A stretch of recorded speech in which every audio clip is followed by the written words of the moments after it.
بسم اللہ الرحمن الرحیم نحمدہ ونصلی ونسلم علی رسولہ الکریم۔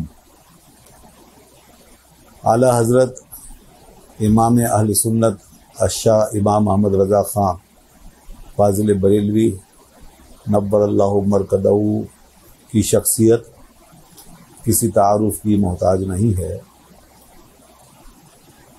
آپ اس پاک و ہند بر صغیر کی سرزمین پر ایک ایسی نابغہ روزگار شخصیت کی حیثیت سے دنیا میں تشریف لائے ہیں کہ اللہ نے آپ کو زبردست جودت طبع کے ساتھ ساتھ اعلیٰ قسم کی صلاحیتیں اور بھرپور علمی استعداد عطا فرما کے دنیا میں بھیجا۔ آپ نے اپنی علمی اور عملی صلاحیتوں کے ذریعے سے وہ خدمات انجام دی ہیں کہ آپ کے علم کے دریا بہتے چلے گئے، اور وہ نہ صرف اس سرزمین کو سیراب کرتے گئے بلکہ یہاں سے نکل کر پوری دنیا میں آپ کا فیضان عام ہوا اور آپ کی تعلیمات کی روشنی پھیلی۔ آپ کی بے شمار تعلیمات ہیں، آپ نے ہزارہا فتاوی تحریر فرمائے، بہت سی کتابیں اور رسائل آپ نے تصنیف فرمائے ہیں۔ اس میں یقیناً ایک ایک بات علم و حکمت کے موتی کی طرح ہے، جس کی روشنی قیامت تک چمک رکھے گی اور لوگوں کو اس سے فائدہ حاصل ہوتا رہے گا۔ انہی علم و حکمت پر مبنی آپ کی نوازشات میں سے ایک بہت اہم چیز یہ ہے کہ آپ نے 10 ایسے نکات اہل اسلام کو عطا فرمائے ہیں کہ جو اپنی افادیت اور اپنے فوائد کے لحاظ سے ہر دور میں مسلم رہے ہیں، اور اس وقت سے لے کر آج تک اور آج کے بعد بھی ہمیشہ جب بھی ان علمی، فکری اور اصلاحی نکات پر عمل ہوگا تو یقیناً یہ امت اور اہل اسلام اور اہل سنت و جماعت اس سے بڑے فوائد حاصل کریں گے، اور یہ ان کی نشت ثانیہ کے لیے نہایت مؤثر ہوگا۔ یہ 10 نکات ہیں، ان 10 پر تو گفتگو اس مختصر سے وقت میں نہیں ہو سکتی، البتہ آپ اس کا جو پہلا نقطہ ہے اسی سے اندازہ کر لیں کہ باقی 9 جو ہیں ان میں کیا کچھ ہوگا۔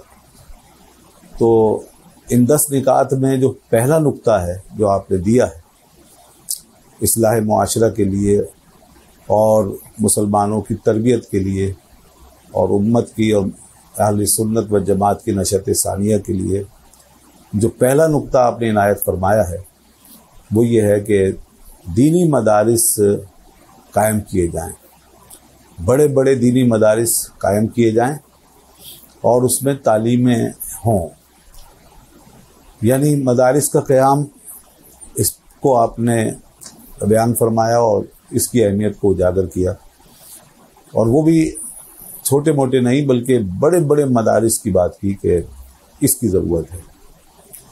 ایک بڑا مدرسہ یقیناً ایک بہت بڑی سیرابی اپنے اندر رکھتا ہے، اور جتنا بڑا ادارہ ہوگا دین کا اتنے ہی لوگ طلبہ دور و نزدیک سے آ کر وہاں سے علم کا فیض حاصل کر سکیں گے اور زیادہ سے زیادہ اپنی پیاس بجھا سکیں گے، اور جب وہ وہاں سے فارغ ہوں گے بڑی تعداد میں تو پھر وہ جہاں بھی جائیں گے تو وہاں جا کر وہ دین کی بہترین خدمت انجام دیں گے۔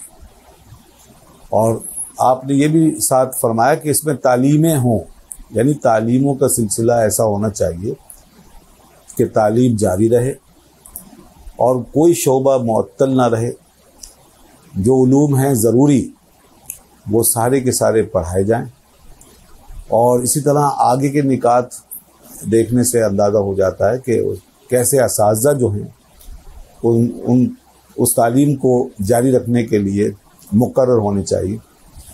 اسی طریقے سے ان پہ اخراجات جو ہیں وہ اس طرح کیے جائیں کہ ان کی ضرورتیں پوری ہو سکیں. اور طلباء کے وظائف وغیرہ کے حوالے سے بھی آپ نے آگے ارشاد فرمایا ہے. تو بہرحال تعلیم کو بڑے جامع انداز میں آپ نے اس میں پیش کیا ہے کہ تعلیم بہت اہم چیز ہے اور تعلیم کی بنیاد مدرسہ ہے. تو مدرسہ جو ہے وہ بڑا ہو، اس پہ لوگ خرچ کریں، اغنیا اس کی طرف توجہ کریں، اور ہزارہ بچے بھی اگر اس میں پڑھیں اور تعلیم حاصل کریں تو یہ بہت اچھا ہے. اور علماء کی ضرورت جو ہے وہ ہر دور میں رہی ہے اور رہے گی. دین اپنی تعلیم کے ساتھ ہی زندہ رہ سکتا ہے، اور ہمارا جو صحیح مسلک اور مذہب اور صحیح نظریہ ہے اس کو بھی تعلیم ہی کی ضرورت ہے. اور تعلیم علماء کے ذریعے سے ہی قائم ہو سکتی ہے. اس لیے علماء کا پیدا ہونا ضروری ہے، اور علماء پیدا ہوں گے، علماء تیار ہوں گے مدرسوں سے. یہی وجہ ہے کہ 1400 سال میں تقریباً اب تک جو اتنی صدیاں گزری ہیں، آج تک کبھی اس امت میں ایسا گیپ نہیں آیا، ایسا خلا نہیں آیا کہ کسی دور میں مدرسے نہ رہے ہوں. حکومتیں بنتی اور بگڑتی رہی ہیں، اور بڑی بڑی سلطنتیں دنیا سے مٹ گئیں. بڑے بڑے سلاطین جو ہیں وہ غائب ہو گئے، اور پورے پورے خاندان صاف ہو گئے. ان کا آج نام و نشان بھی نہیں ہے، ان کا کوئی نام لیوا نہیں ہے. لیکن مدارس کا سلسلہ ہر دور میں قائم رہا، اور علماء حق نے، اہل دین نے ہمیشہ اس کی ضرورت اور اس کی اہمیت کو محسوس کیا اور تعلیم کے سلسلے کو جاری رکھا. یہی وجہ ہے کہ دین جو ہے وہ اپنے پہلے دن سے لے کر آج تک مسلسل اس سرزمین پر قائم ہے. تو اس کی وجہ یہ ہے کہ اس دین کے مراکز قائم ہیں اور تعلیم قائم ہے، اور علماء، دین کی جو خدمت کرنے والے علماء ہیں وہ قائم ہیں. رسول اللہ صلی اللہ علیہ وسلم نے یہی بات ارشاد فرمائی کہ العلماء ورثۃ الانبیاء، یہ علماء ہی انبیاء کے وارث ہیں. اور انبیاء اپنی میراث میں نہ درہم چھوڑتے ہیں نہ دینار. انما ورث العلم، انبیاء اپنی وراثت میں علم چھوڑ کر جاتے ہیں، اور یہی علم رسول اللہ صلی اللہ علیہ وسلم نے چھوڑا ہے. تو یہ علم جو ہے یہی دین ہے، اور اس کے وارث علماء ہیں، اور اس کی حفاظت کا ذریعہ مدرسہ ہے اور مدرسے کی تعلیم ہے. تو ہمیں یہ بات معلوم ہونی چاہیے کہ مدرسے کا متبادل کوئی چیز نہیں ہو سکتی. اگر دنیا سے سارے سلسلے ختم ہو جائیں اور سارے مراکز اور وہ کسی بھی نام سے وہ قائم ہوں، تو اصلاح کا کوئی بھی پروگرام ہو یا تربیت کا کوئی بھی انداز، خانقاہیں ہیں، پیر خانے ہیں، اور لنگر و نیاز کے سلسلے ہیں، اور بہت سے روحانی سلسلے پائے جاتے ہیں، اگر یہ سب بھی نہ رہیں، صرف دینی مدارس اپنا فرض پورا کرتے رہیں، تو دینی مدرسے خود بخود ان سلسلوں کو دوبارہ زندہ کر سکتے ہیں. اور علماء جو ہیں صحیح تعلیم کی روشنی میں پھر سے تمام ایسی چیزوں کو اثر نو دنیا کو عطا کر سکتے ہیں. لیکن اگر یہ ساری چیزیں قائم ہوں، سارے سلسلے قائم ہوں، خانقاہیں قائم ہوں، پیری مریدی بھی ہوتی رہے، اور تمام روحانی سلاسل بھی باقی رہیں، لیکن صرف مدرسے ختم ہو جائیں، تو یاد رکھیے گا کہ ساری روحانیتیں خود بخود زمین بوس ہو جائیں گی، اور خانقاہیں مٹ جائیں گی، اور کوئی سلسلہ دینی، روحانی، اخلاقی سطح پر قائم نہیں رہے گا. اور جو کچھ بھی قائم رہے گا تو اس کے گمراہ ہونے کا ہر وقت خطرہ موجود رہے گا، اور اس کی ہدایت پر ہمیشہ سوالیہ نشان لگا رہے گا. اس لیے دینی مدارس کا کوئی متبادل نہیں ہے. ہمیں امام احمد رضا خان فاضل بریلوی رحمۃ اللہ علیہ کے اس نقطے کو سمجھنا چاہیے اور اس پر عمل کرنے کی کوشش کرنی چاہیے. ہر صورت میں مدارس کا قیام عمل میں لائے، اور اس کے لیے جتنی بھی جد و جہد ہو سکتی ہے اور مالی تعاون ہو سکتا ہے تو اس کے لیے وہ لوگ آگے بڑھیں اور اس کو قائم کریں.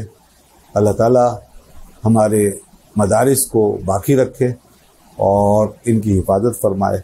وآخر دعوانا الحمدللہ رب العالمین۔